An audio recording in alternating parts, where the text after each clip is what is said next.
Amém, irmãos. Sem dúvida, essa semana nós vivemos muitas porções que esse salmo faz referência da angústia que Davi passou. Queridos, vamos abrir a palavra do nosso Deus em Lucas capítulo 7. Nós leremos, irmãos, do versículo 36 ao versículo 48, porém nós vamos nos dedicar às verdades que estão contidas no versículo 48 e 49, tá bom? Vamos ler, irmãos, a palavra do Senhor, ainda rogando ao Senhor a bênção dele, para que ele nos abençoe nesse tempo. Versículo 36, irmãos. Convidou um dos fariseus para que fosse jantar com ele. Jesus, entrando na casa do fariseu, tomou lugar à mesa. E eis que uma mulher da cidade, pecadora, sabendo que ele estava à mesa na casa do fariseu, levou um vaso de alabastro com unguento.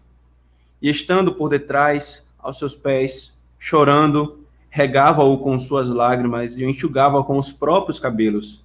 E beijava-lhe os pés e os ungia com unguento. Ao ver isto, o fariseu que o convidara disse consigo mesmo: se este fora profeta, bem saberia quem e qual é a mulher que lhe tocou, porque é pecadora. Dirigiu-se Jesus ao fariseu e lhe disse: Simão, uma coisa tenho a dizer-te. Este respondeu: dize-a, mestre. Certo credor tinha 2 devedores, um lhe devia 500 denários e outro 50. Não tendo nenhum dos dois como que pagar, perdoou-lhes a ambos. Qual deles, portanto, o amará mais? Respondeu-lhe Simão: suponham que aquele a quem mais perdoou. Replicou-lhe: julgaste bem. E voltando-se para a mulher, disse a Simão: vês esta mulher? Entrei em tua casa e não me deste água para os pés. Esta, porém, regou os meus pés com lágrimas e os enxugou com os seus cabelos. Não me deste ósculo. Ela, entretanto, desde que entrei, não cessa de me beijar os pés. Não me ungiste a cabeça com óleo, mas esta, com bálsamo, ungiu os meus pés. Por isso te digo, perdoado-lhe são os seus muitos pecados, porque ela muito amou. Mas aquele a quem pouco se perdoa, pouco ama. Então, disse à mulher: perdoados são os teus pecados. Os que estavam com ele à mesa começaram a dizer entre si: quem é este que perdoa pecados? Mas Jesus disse à mulher: a tua fé te salvou. Vai-te em paz. Amém. Amém. Queridos, esse texto ele é riquíssimo de verdades para a nossa alma e para nós conhecermos aquilo exatamente que nós vimos há algumas devocionais, um conhecimento experimental de Cristo, de quem é o nosso Senhor, a glória dele. Como os irmãos, nós acabamos de ver o contexto dessa história, dessa narrativa. Ela se passa na casa de um fariseu que convidou Jesus para um jantar. E a cultura, à época, irmãos, tinha algumas práticas de anfitrião, né? Então, comumente, quando convidava-se alguém para uma cerimônia dessa, um jantar, uma situação como essa, ainda mais alguém de reconhecida notoriedade, tinha-se de lavar os pés, providenciar água para se lavar os pés, visto que os homens andavam com sandálias, ou às vezes até descalço e com muita poeira. Havia-se a prática da saudação com ósculo, com beijos, né? E com o ungido com óleo, né? Então, tudo isso era uma prática da cultura à época, como expressão de receptividade. E naquele contexto, já foi adiantado que o fariseu não fez isso, mas eis que uma mulher entra na casa do fariseu e sentado à mesa, e aqui a ideia, naquela época, a mesa não era como a nossa mesa, né? Que ela é suspensa, né? Com altas pernas, e nós nos assentamos numa postura mais ereta. Eles realmente se reclinavam sobre a mesa, era quase que um centro, que nós temos hoje por centro. Eles se reclinavam e os pés ficavam para o lado de fora, né, para trás deles, né, para o lado de fora. Então, essa imagem, a mulher ela chega, chora aos pés de Cristo, beija-lhe os pés e derrama com unguento. Exatamente 3 ações que tem um paralelo com o que o fariseu não fez. E esse que o fariseu em seu interior julga a Cristo, se ele fosse profeta, ele saberia quem ela é. E aí Cristo mostra a ele que ele realmente é profeta, porque ele sabia não simplesmente quem era aquela mulher, mas sabia até o que ele pensou no seu coração. Eu sei o que você pensou, então eu respondo ao que você pensou, não ao que você falou. Ele conta uma história. Dois homens deviam a um certo credor, um devia 500 denários e outro devia 50 denários. Então veja a diferença da dívida. E o Senhor, esse credor, perdoou aos dois. Quem é que o amaria mais? Quem é que seria mais grato e manifestaria o seu amor? O fariseu, obviamente, a resposta é clara, aquele que mais foi perdoado. E então nós chegamos no texto, irmãos, que nós lemos. Por isso te digo, versículo 47, perdoado-lhe são os seus muitos pecados, porque ela muito amou. Mas aquele a quem pouco se perdoa, pouco ama. Então disse a mulher, perdoados são os teus pecados. Queridos, esse texto nos ensina algumas verdades, como eu falei. A primeira dela, irmãos, é que Cristo perdoa pecados. Cristo, ele perdoa pecados, irmãos. E aqui, isso mostra duas verdades. Esse texto, ele mostra duas verdades. A primeira é que Jesus é Deus. Aliás, queridos, se vocês verem o versículo 49, o espanto com que as pessoas que estavam naquele ambiente trazem reflete exatamente essa verdade. Os que estavam com ele à mesa começaram a dizer entre si, quem é este que até perdoa pecados? Esse espanto feito por essa pergunta só tem uma conclusão. Ele é Deus, porque somente Deus perdoa pecados. Uma outra narrativa, irmãos, uma outra narrativa paralela, né, não necessariamente relatando a mesma coisa, mas uma outra situação parecida. Veja, por favor, Marcos capítulo 7. A conclusão é posta de uma forma mais clara a essa pergunta. Marcos capítulo 2, versículo 7. Marcos capítulo 2, versículo 7.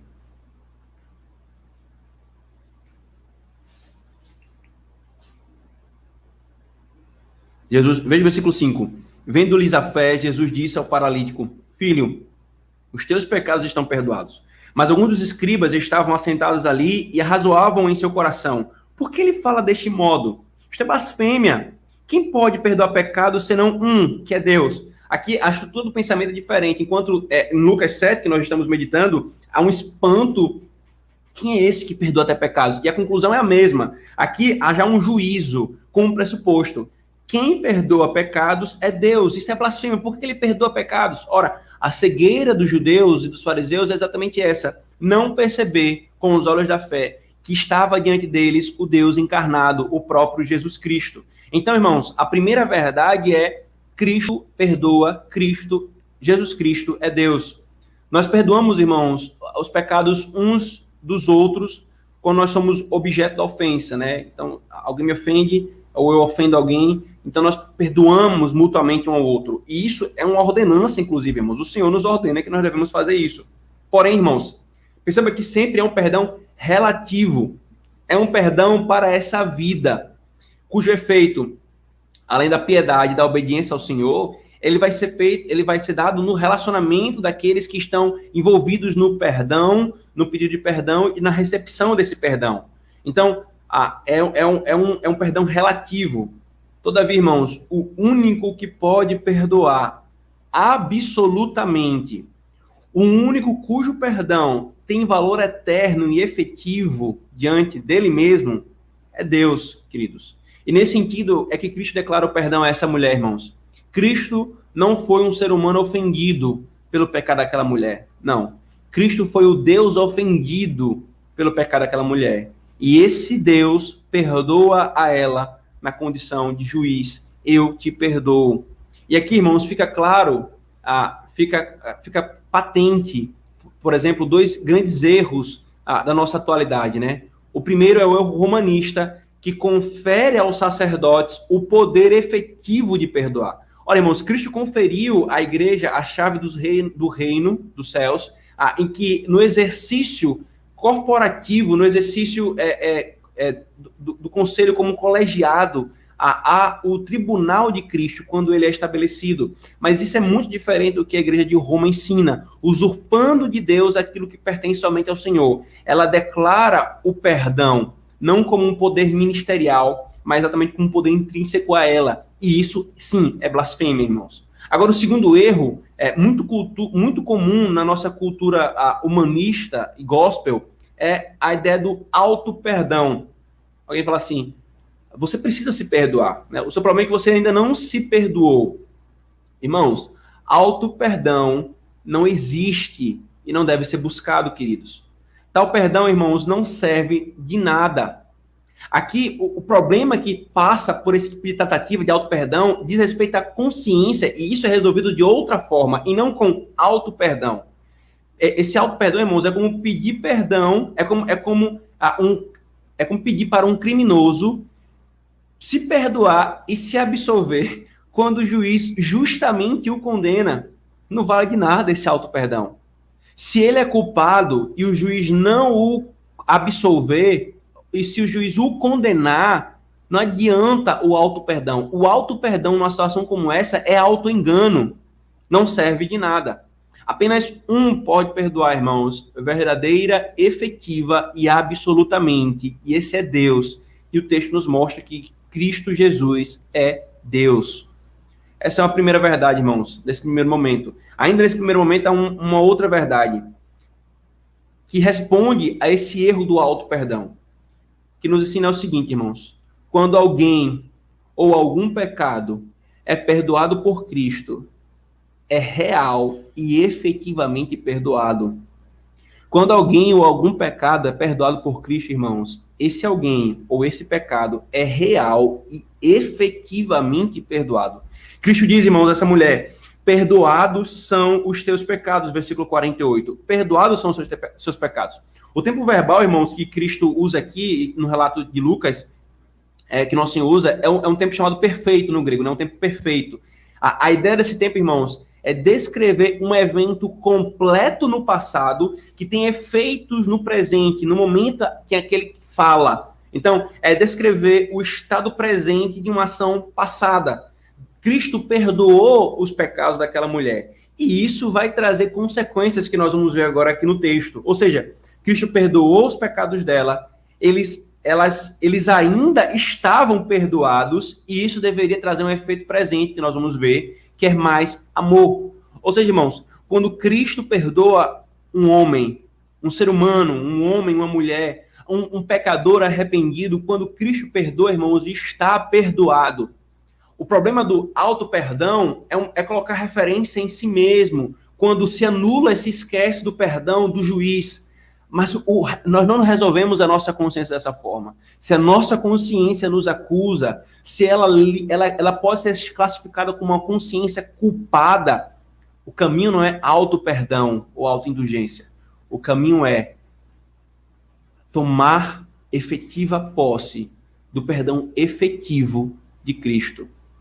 Se Cristo perdoa, irmãos, o pecado é perdoado. A tua consciência te acusa e te perturba em razão de algum pecado? Se você ainda não correu para Cristo para obter perdão, não busque paliativos. Não busque perdão em si mesmo. Não busque nenhum outro meio ou subterfúgio. Quer seja negando o seu pecado, quer seja diminuindo o seu pecado, quer seja buscando perdão a si mesmo, em si mesmo. Não. Busque perdão num único local que você pode encontrar, na única pessoa em que você pode encontrar. Buscar perdão em si mesmo, irmãos, ou paliativos, é como buscar encontrar golfinhos num enorme deserto. Você não encontrará. Porém, depois de ter buscado perdão nele, depois de você sinceramente ter se humilhado e se quebrantado pelo seu pecado, e sua consciência ainda continuar inquieta e perturbada, ou Satanás procurar te acusar de pecados que foram perdoados, então silencia com isso, não com auto-perdão, silencia sua consciência com essa verdade gloriosa. Uma vez perdoados por Cristo, efetivamente perdoados por Ele. Então clame para que essa verdade factual, que é fora de você, no tribunal de Cristo estabelecido o perdão para você, que essa é a verdade. Então, console o seu coração e afete o seu coração. Clame para que o Espírito aplique isso a você. E ao invés de tratar o perdão de Cristo como insuficiente, buscando auto-perdão, considere-o como todo suficiente e busque, na verdade, que essa realidade afete a sua consciência culpada. Porque Cristo é Deus. Cristo perdoa os pecados dos homens quando buscam a Ele arrependido. E uma vez perdoados, efetivamente perdoados. Agora, irmãos, vem a segunda verdade desse texto, que é a relação entre perdão e amor, e eu já estabeleço ela da seguinte forma. Há aqui um ciclo retroalimentado. Há um ciclo retroalimentado. E é uma pequena dificuldade aqui na tradução desse texto, e a gente vai tratar dela, né? Mas o ensino é esse aqui, irmãos, quando eu sistematizo, né, eu pontuo dessa forma. Perdão e amor é um ciclo retroalimentável. O que esse ensina, irmãos, em suma, ele pode ser visto nisso. Ela amou, então obteve perdão. Ela obteve perdão, então amou. E essa relação, irmãos, que Cristo estabelece entre amor e perdão. Veja, por favor, o versículo 47. Por isso, é dito, perdoado-lhe são os seus muitos pecados, porque ela muito amou. Mas aquele a quem pouco se perdoa, pouco se ama. Então, veja, irmãos, perdoado-lhe são os seus muitos pecados, porque ela muito amou. Ela amou, então obteve o perdão dos pecados. Aqui está a dificuldade, irmãos, na tradução desse texto, porque alguns querem traduzir a partícula grega que é traduzida aqui por porquê, como em consequência de ela amou. Embora haja uma tentativa nessa tradução de manter um princípio evangélico como se gerasse uma contradição com o evangelho, não há nenhuma contradição aqui, irmãos. O texto realmente é melhor traduzido assim. Ela foi perdoada porque ela amou. E a narrativa mostrou isso. Ela se derramou diante de Cristo antes de receber a declaração do perdão. Ela se colocou diante de Cristo em humilhação, em afeto a ele. Ela o amou. E aí o Senhor se volta para o fariseu contando a narrativa do tamanho da dívida, do tamanho do perdão e então, consequentemente, o tamanho do amor. Essa relação aqui, irmãos, o que o Senhor está estabelecendo é sim um ciclo retroalimentável entre amor e perdão. Porque ela amou, ela teve o perdão. Mas também ele diz, aquele a quem pouco se perdoa, pouco ama. Ou seja, quando se obtém perdão, então se ama mais ainda. E aqui é um ciclo retroalimentável, irmãos. O que seria isso, queridos? Ela amou, então por isso ela obteve perdão, né? E aí, exatamente, alguém pode perguntar, não há uma contradição com o evangelho? É como se o perdão da mulher ela é a causa desse perdão, porque ela amou, Cristo perdoou, então ela é a causa desse perdão. Quando, irmãos, presta atenção, quando nós nos afeiçoamos de Deus e do que Ele é, quando nós contemplamos a sua glória do seu ser, quando o amamos mais pelo que Ele é, do que amamos ao pecado, então, irmãos, é nesse contexto que nós temos o perdão.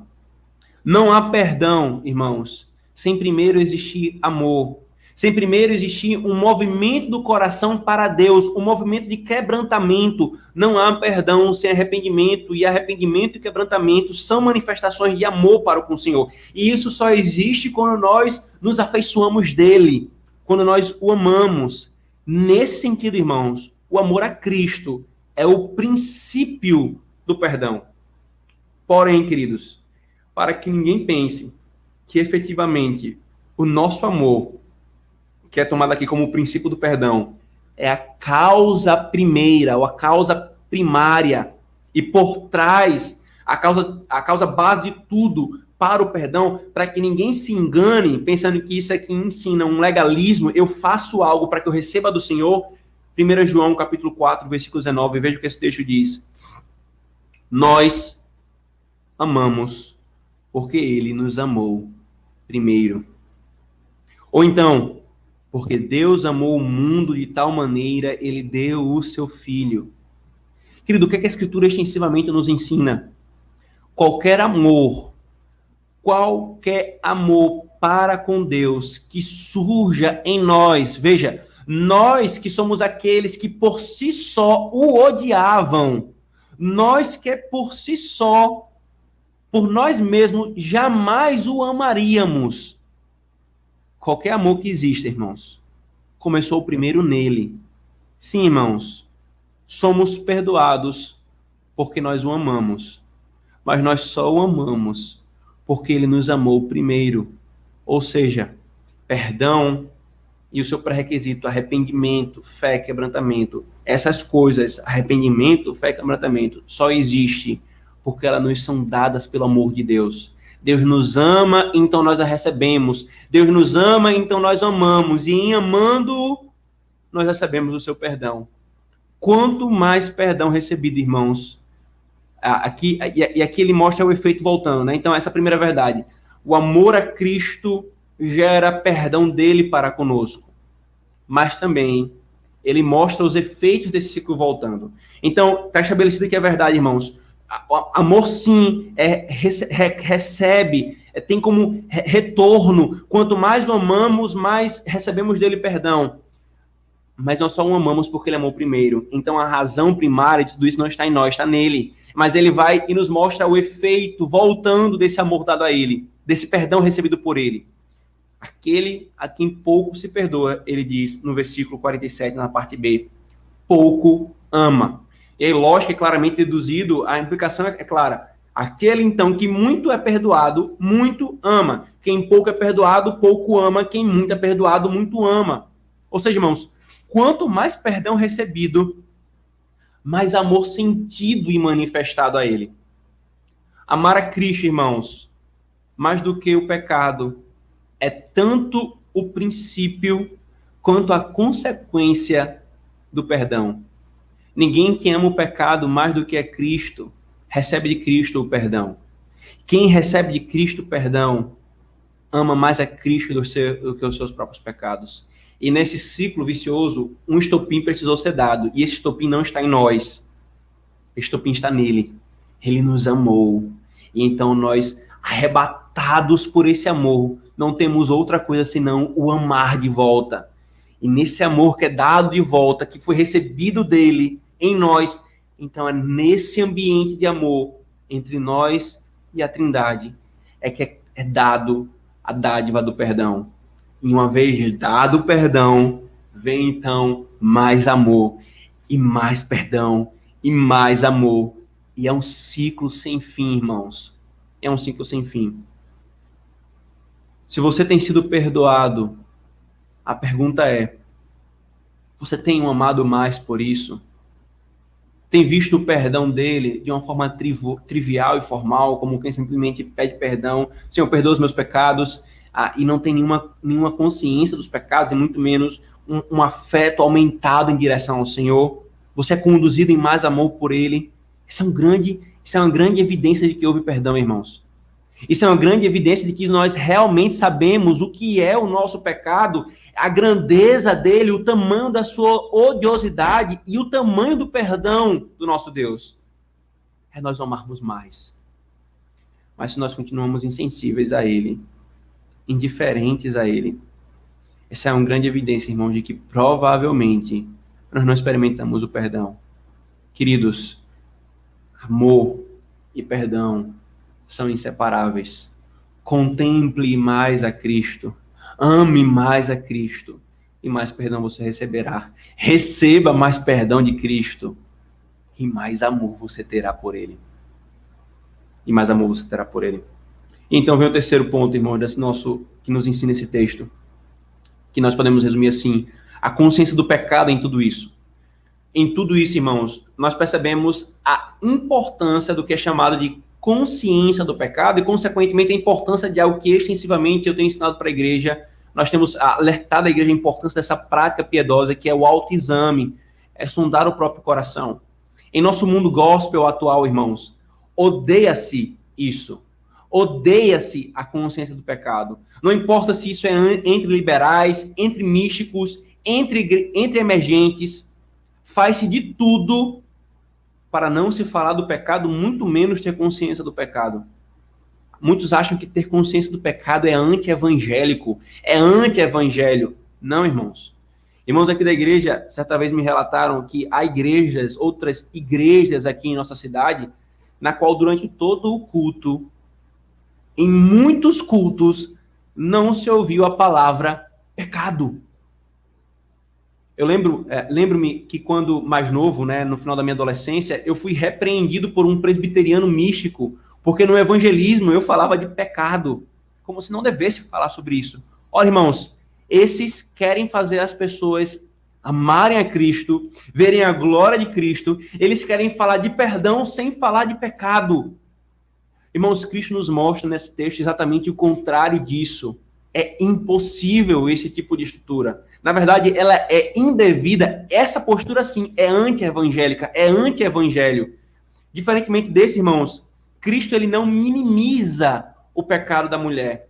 Ele não minimiza o tamanho da pecaminosidade dela. Ele não quer lidar com ela com o discurso que nós temos na nossa sociedade, como se fosse pisar, sexismo ou qualquer coisa do tipo. Não, ele não fala isso, ele não faz isso, irmãos. Ele diz, veja por favor, o versículo 47. Por isso eu te digo, perdoados lhe são os seus muitos pecados. É a versão ARA, irmãos. A King James, por exemplo, ela diz assim, os seus pecados, que são muitos, são perdoados. Percebe, irmãos? Ele não minimiza, ele explicita. O pecado dela é imenso. São muitos os pecados dela. É exatamente por isso. Porque são muitos, é que ela é muito perdoada. E porque ela é muito perdoada, ela é muito amada, ou melhor, ela muito ama aquele que a perdoou. O senso, irmãos, da quantidade, se nós pudéssemos usar essa expressão, né, do volume muitos, né, e da odiosidade do pecado, esse senso, ou como nós estamos falando, a consciência do pecado deve levar ao senso do tamanho do perdão que ele recebe. E em seguida, deve levar ao aumento do amor. Essas coisas estão inseparáveis. Destrua a consciência do pecado, seja contra isso e não espere que as pessoas, que o seu coração tenha um aumento verdadeiro do amor a Cristo. Qualquer aumento de amor que não passe por isso é falso, é pueril, é extremamente fundamentado em emocionalismo vazio. Não se sabe quanto Cristo ama.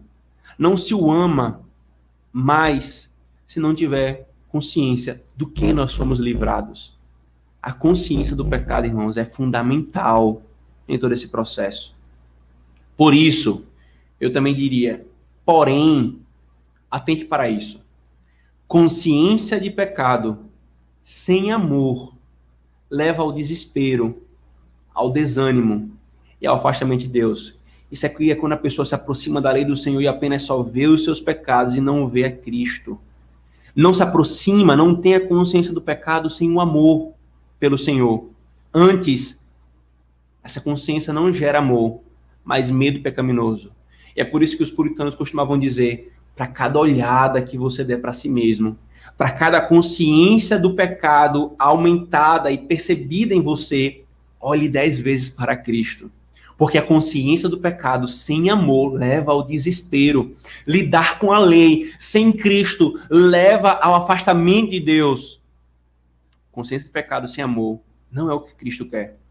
Agora, amor sem consciência de pecado, que é o que esses outros que eu pontuei no início, esses outros erros fazem, leva exatamente à vulgarização, à banalização ou uma baixa visão do amor de Cristo. Na verdade, eu passo a me ver como muito mais importante.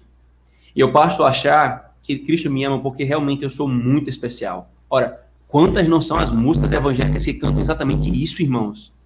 Quantas não são as músicas que colocam a referência do tamanho do amor de Deus porque eu sou altamente amável? Ora, Deus muito amor. Veja como eu sou importante. Mas o ponto não é esse. A referência é exatamente o contrário. Sim, Deus muito amou a sua igreja porque ela era muito inamável. Ela não era amável. Ela não era digna de amor. E ele amou. Com amor sem consciência de pecado leva a baixa visão do amor de Deus. Agora, consciência de pecado com o amor leva ao perdão, que leva a mais amor, que leva a mais perdão. E o ciclo do amor e da piedade e do perdão é estabelecido, irmãos. Agora, de onde vem, irmãos, essa consciência de pecado? Ela não pode vir antes do amor, pois ela será superior ao amor e não há nenhum afeto ou sentimento superior ao amor. E nada é bom se não vem do amor, conforme o apóstolo Paulo fala em 1 Coríntios 13. De onde vem essa consciência de pecado, então, irmãos? Vem disso. Presta atenção. Ela vem disto. Quanto maior for a nossa visão de Cristo, Quanto mais o amarmos, então maior a nossa visão do pecado, ou seja, maior a nossa consciência do pecado. Então, maior será o perdão e o nosso valor dado a ele. E então, maior será o nosso amor devolvido e maior será o admiramento pelo nosso Senhor. Porque o que é senão o amor, irmãos? O que é o amor senão um maravilhamento de quem Cristo é? E então uma submissão e obediência a ele. É isso que ele fala em João capítulo 14. Aquele que me ama me obedece. Percebe, irmãos? Se aproximar da lei ou se aproximar da consciência de pecado sem ser em uma contemplação de quem Cristo é extremamente danoso e perigoso para a nossa alma. Olhe para Deus, olhe para a lei, sem ser pelas lentes do Deus encarnado de Cristo, e só haverá medo, haverá fuga, haverá desespero. Deus será visto como um juiz a ser evitado e odiado. Mas tenha consciência do pecado, olhando quem você é, por Cristo, e você reagirá como Pedro. Quem é esse que até o mar obedece? Mestre, aparta-te de mim, porque sou pecador. E cai como morto, mas não quer estar longe dele, quer estar perto dele, porque sabe que é dele que recebe vida. Tudo começa, irmãos, tudo começa por uma visão bendita de Cristo pela fé. Essa mulher muito amou. Ela derramava as suas lágrimas sobre ele. Ela enxugava com os seus cabelos. E veja, se nós entendemos o quão valoroso é para uma mulher a estética, os seus cabelos, veja a expressão do amor dessa mulher. Ela derramava um óleo que era extremamente caro àquela época. Ela muito amou. Ela se maravilhou com aquele Cristo. Ela teve uma visão bendita de Cristo pela fé. Ela não teve a visão do Cristo que tinha os seus pés necessariamente sujos de poeira, como os homens daquela época viam, como mais um homem. Não. Ela o viu como Deus encarnado. E sua apreensão piedosa de quem ele é, por essa apreensão, por essa contemplação de sua glória, ela o amou. E porque muito amou, ela foi perdoada. E porque ela foi muito perdoada, ela muito amou. Não há, irmãos, como não o ver, tendo sido amado por Deus. Não há como o ver, vendo por causa do amor de Deus por nós, e não ser tomado por amor a Ele. Ele é maravilhoso, irmãos. Ele é o que é de mais belo. Estou lendo um romance de um autor irlandês, né? Se não me engano, Oscar Wilde é o nome dele. Aí ele escreveu uma obra chamada O Retrato de Dorian Gray, né? E o Retrato de Dorian Gray tem duas personagens importantes nessa narrativa, que é o pintor e o objeto da pintura, que é o Dorian Gray, né? E isso tem algumas questões da narrativa, mas o que chama muita atenção é que logo no início da narrativa, o pintor está falando sobre o retrato do Dorian Gray. E ele descrevendo aquele que foi pintado, ele disse: aquele que foi pintado, a sua beleza me arrebatou de tal forma que eu não conseguia fazer outra coisa senão admirá-lo e querer apreendê-lo como minha arte. Ora, nós não somos artistas necessariamente, mas a imagem é exatamente essa. E curiosamente o artista revela uma admiração por Dorian Gray, idólatra inclusive, uma admiração que deveria ser dada apenas a Cristo. E esse é o ponto, irmãos. Quanto mais nós nos maravilhamos desse Cristo, mais não há outra coisa senão nós queremos nos afeiçoar dele, nós vamos o amar. E quanto mais nós o amarmos, nós receberemos dele o perdão, porque nós mais odiaremos o pecado. E dele receberemos o perdão por causa do arrependimento, do amor que foi colocado em nós, o amor dele que foi colocado em nós. Então mais nós receberemos o perdão. Por isso, irmãos, esse texto nos ensina que amar a Cristo mais do que o pecado é tanto o princípio quanto a consequência do perdão. Temos amado a Cristo. Temos nos admirado de quem ele é, irmãos. O quanto você o ama. O quanto você ama o seu pecado. Receba dele, ame-o. Receba dele perdão. Receba dele perdão. E ame-o ainda mais. Porque muitos são, irmãos, os nossos pecados. Amém, queridos? Oremos ao nosso Senhor. Senhor, quão grande é o nosso pecado, Senhor. Quão pecadores nós somos. Na verdade, Senhor, é com muita facilidade que nós diríamos que nós não temos uma visão tão grande dos nossos pecados, Senhor. porque nós ainda somos tão cheios de nós mesmos, Senhor. Nós somos tão justos aos nossos olhos, tão dignos de nós mesmos, Pai.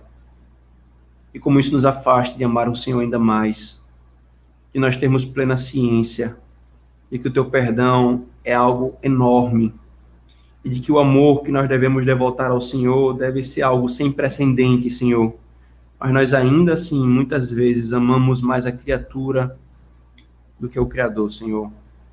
Nos perdoa por isso, Pai. Faz-nos, Senhor, ser objetos do Teu amor. Dar-nos, Senhor, uma visão gloriosa de quem Tu és, da Tua glória, da Tua majestade, da Tua beleza. Não há nada mais belo do que o Senhor. E então, nesse amor que nos arrebata e nos traz e nos conduz a Ti mais amor, dando mais amor a Ti, que nós recebamos o Teu perdão. E recebendo o Teu imenso perdão, nós então sejamos tomados por mais amor devotado ao Senhor, Pai. Faz-nos amar sobre todas as coisas.